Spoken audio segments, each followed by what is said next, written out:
Hi friends, I'm Carol Keller, an independent Stampin' Up! Demonstrator from Illinois in the United States. And today I have a card for you that's called a fault line card. And it's got a nice impact, but it's very easy to do.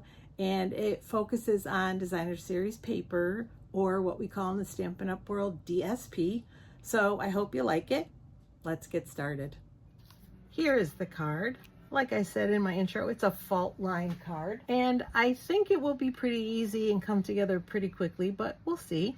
I'm going to set it aside so that we can get started. I'm starting with a basic white card base, and as you can see, the whole front is covered, so we don't need to worry about using a color that matches because we can't see any of it.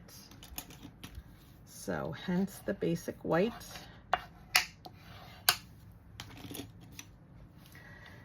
And I'm using the Florals in Bloom DSP. I've already cut 3 of them. They are all the same size, 4 1/4 inches square. So 4 1/4 by 4 1/4. And like I said, I've cut 3 and they all coordinate. And the backs of these two also coordinate. This one goes nicely with this. And this we're not going to see too much of, but it goes with some of the pinks and purples in here. So this is going to be our base. So we'll put that on right away. It goes in the center of the card. So you can use your multi-purpose liquid glue, or I think I'm going to use my seal.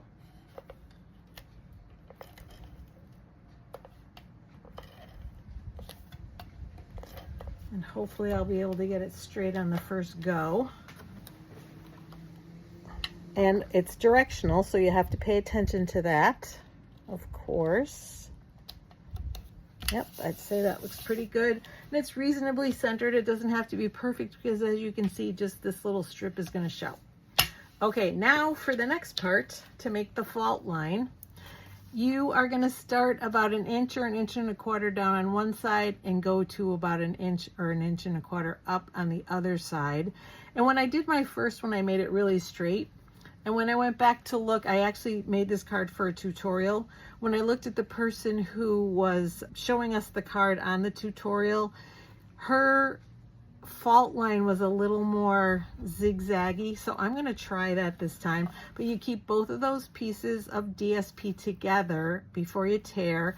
And I will say this one you'll see is upside down. And that's because when we pull up the fault line, I wanted it to be right side up, even though, to be honest, it really doesn't show that much, but I just wanted to be sure. So I'm going to take this, I'm going to flip it over so that if any of it does show, it's right side up.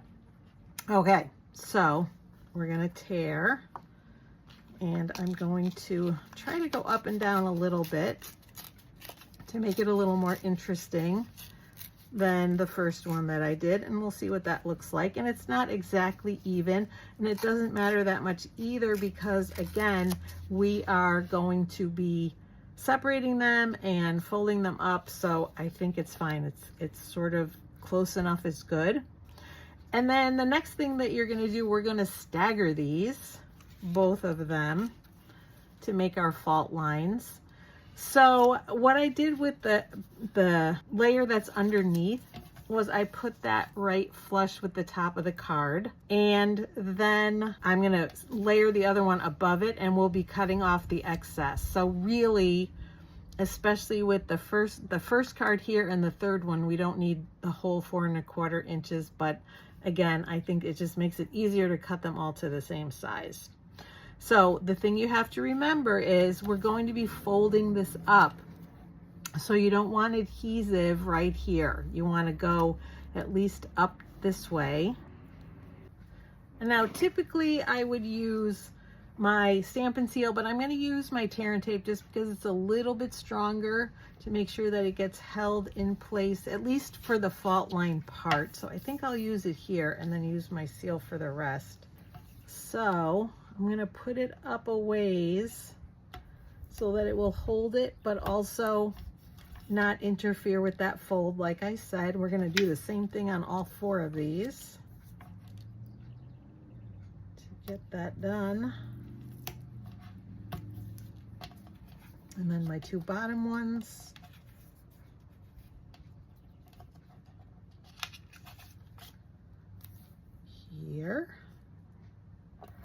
And I really am being sort of generous with how far up I put it. My instructions said 1/4 of an inch, but I felt like that was too close, to be honest. So I'm moving it up a little bit more than that, because otherwise there were spots that I noticed that were sticky. So I wanted to avoid that. So let's see if this is going to work, putting it only on part and not using my seal. We'll see. Hopefully that is not an error on my part, but we'll see. So I'm going to put my seal here and here. I believe this is the first one, yes. And we're going to move this out of the way, bring this in, and tear off the paper on the tear and tape. So again, I think I might have used my seal on the previous card, so hopefully this is not going to be a mistake, but we'll line it up here. And again, it doesn't have to be perfect because no one's really going to see that, because we're going to be cutting something off anyway from the other piece of DSP at the top, so we can always pretty that up too. And now for this one, we're going to put it here. Yep, just making sure it's right side up. So again, I'm going to use my seal here, a little bit here. Take the paper off of this one, and I'm going to make sure there's no adhesive on the edge. I'm just going to fold that in a little bit. And now I'm going to, oh, that's right, I have seal here, but actually that's going to mostly be cut off. So let's see, we're going to put another line of seal down here just to make sure it adheres to the card, because we don't need it at the very top. We're going to be cutting that off because it is going to be above the top of the card. So I set it about like this far apart so you can see a little bit of that second paper. And then, yeah, I think I'll cut that off right away with my snips, just so that the stickiness doesn't get in the way.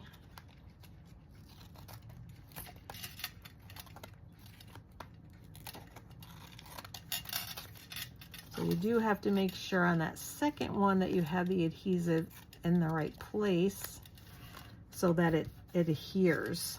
And that's why I put that second line of adhesive on there. And I could even use this as a strip. Well, maybe I'll use it on the inside. How about it? Maybe we'll use one on the top and one on the bottom. How about that? I'm winging it here, but just because it has the adhesive, why not waste it? And then we'll put the other one on the bottom, the leftover one. All right, so we're going to do the same thing for this. Now for this one, we do need the adhesive down here at the edge. So I'm going to line that up with the bottom of the card just like I did. Or at least I think I am. Let's see. Yes, because that leaves a nice space in between so that you can see the third layer, because we want to make sure we can see all of them. And we'll line it up just like this at the bottom.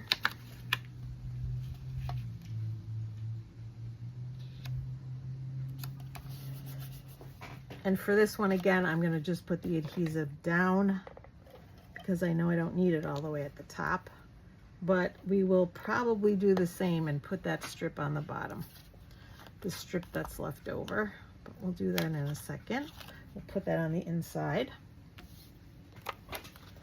And I'm going to put this down about here, about the same distance as the top one is. Pretty good. I've got a little line of glue there, a little line of adhesive, but that is okay. We'll cut this off. Getting it as straight as possible since we're going to use it on the inside.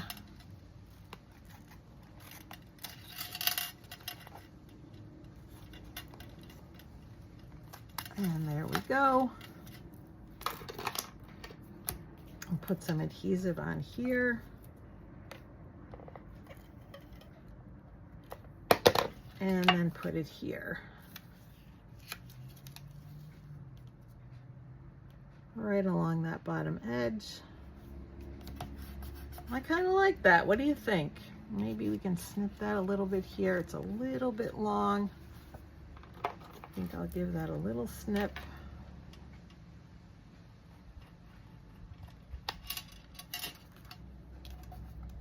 Yeah, I think that'll be better. It'll close a little better. We'll check the bottom part too. Yep, we'll snip that a little bit. You do want your card to lie flat when it's closed, so let's fold it back. We can always use the bone folder again, which we'll probably need to. Take off that little snip there. About like that. Okay. Yeah, I think that's going to be much better. Yes. I don't even really need my bone folder, but we'll use it again.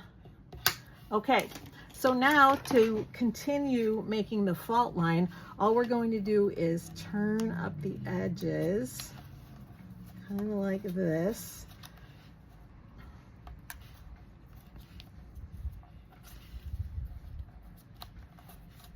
And I played with it a little bit, and it is,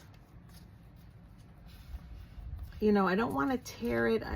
It's torn a little bit here, and I will say, you know, it does tend to want to move to the side. And so what I did on the edge, on this edge, was snip that also to make it flush with the card, because I thought that looked better. And so this gives a different look when it's less even. And then we're going to do the same thing with this one, just fold it up. So again, this is where we turned that DSP upside down, and it's nice because you can see that that little daisy is right side up. Is it showing a little more in this card? I think because we made it a little bit more uneven and didn't do a straight line when we tore it. So snip this one.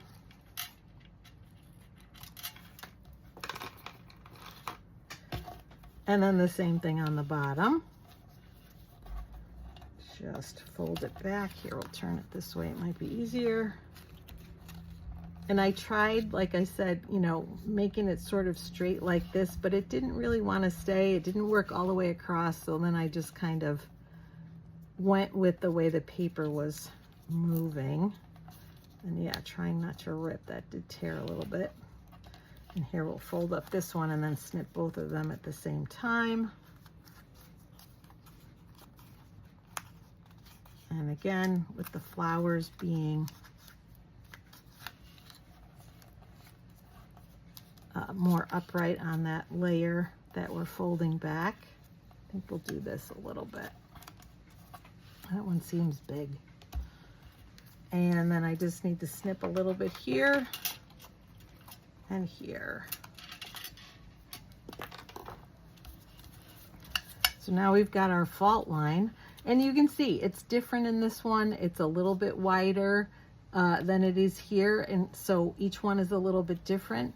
And we may even play with putting the sentiment in the middle since it's bigger. We'll see kind of what that looks like. But for the sentiment, I am bringing in a scrap of Bubble Bath, and I've also got my Petunia Pop Ink Pad.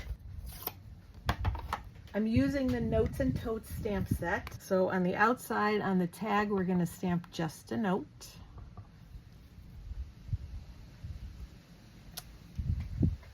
And we'll punch that out in a minute, but first I'm going to grab the inside sentiment, which is from the same stamp set, and it says, "Sending warm wishes."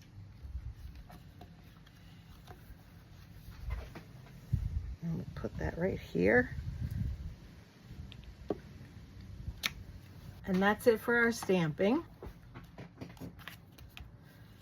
So let me grab the punch. It is the Labeled with Love punch.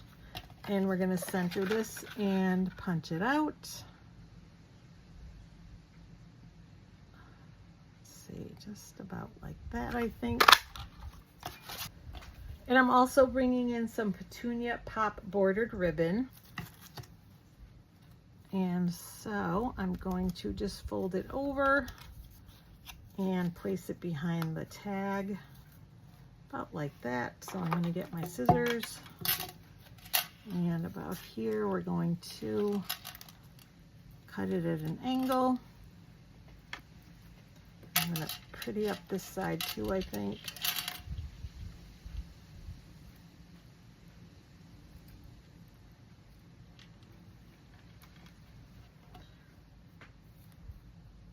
And I'm going to fold it, and I use my glue dots to adhere both halves together. So put one in the middle.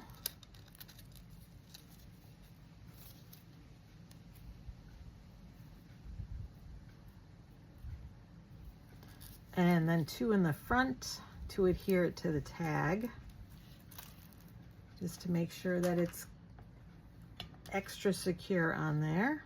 And I like to put it at an angle. And we have our choice. I'm thinking maybe this time here, yeah, instead of here, because it's going to cover the fault line. So I think we'll put it in the middle so that the fault line shows more. And when there's ribbon, I like to use my dimensionals because otherwise it won't lie flat. So we'll put on some dimensionals, and I like to overlap the ribbon to help it to be a little bit more secure, because that is important too.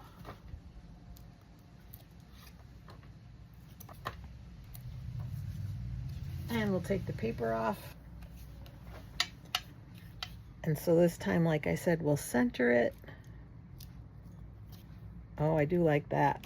I do like that too. I like both placements. Again, it just depends on how wide the center is as opposed to the bottom. I felt like it really fit better here. And on this one, I feel like it fits better here. So hopefully you'll agree. And I felt like it didn't really need any embellishments, and I kind of looked through to see what I had, and I wasn't happy with any of them, so I left it just like that. So that means our card is complete. Let me move this aside just a little bit, and I'll show you that Notes and Totes stamp set that I used. So again, it's got other sentiments and some flowers and background images, several other images and sentiments, like I said. And it does have some matching dies. I just did not use them this time. There's a cute little tote that you can make look several different ways depending on which pieces of the die set you use. So that's adorable too. Definitely one of my favorites from the new catalog. And let me show you the DSP. Again, it's the Florals in Bloom DSP. And here are all of the papers that come with it.